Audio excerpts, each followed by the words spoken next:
Hi, I'm Mike Pompeo. I'm speaking to you from beautiful Jerusalem, looking out over the old city. I have a big job as Susan's husband and Nick's dad. Susan and Nick are more safe, and their freedom's more secure because President Trump has put his America First vision into action. It may not have made him popular in every foreign capital, but it's worked.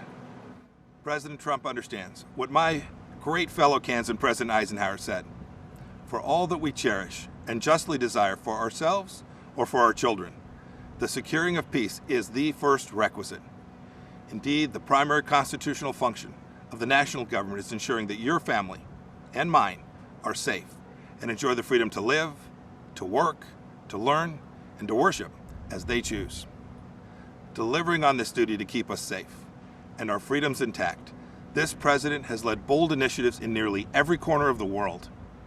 In China, he's pulled back the curtain on the predatory aggression of the Chinese Communist Party.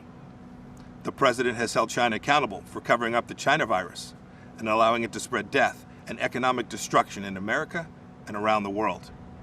And he will not rest until justice is done. He has ensured that the Chinese Communist Party spies posing as diplomats in America are jailed or sent back to China. And he has ended the ridiculously unfair trade arrangement with China that punched a hole in our economy. Those jobs are coming back home. In North Korea, the president lowered the temperature and against all odds got the North Korean leadership to the table. No nuclear tests, no long-range missile tests, and Americans held captive in North Korea came home to their families, as did the precious remains of scores of heroes who fought in Korea. Today, because of President Trump, NATO is stronger, Ukraine has defensive weapon systems, and America left a harmful treaty so our nation can now build missiles to deter Russian aggression. And in the Middle East, when Iran threatened, the president approved a strike that killed the Iranian terrorist Qasem Soleimani. This is the man most responsible for the murder and maiming of hundreds of American soldiers and thousands of Christians across the Middle East.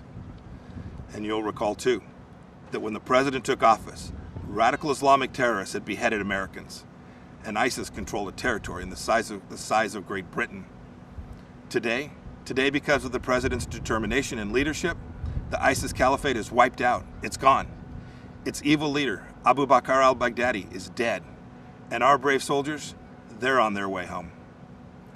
The president exited the U.S. from the disastrous nuclear deal with Iran and squeezed the Ayatollah, Hezbollah, and Hamas.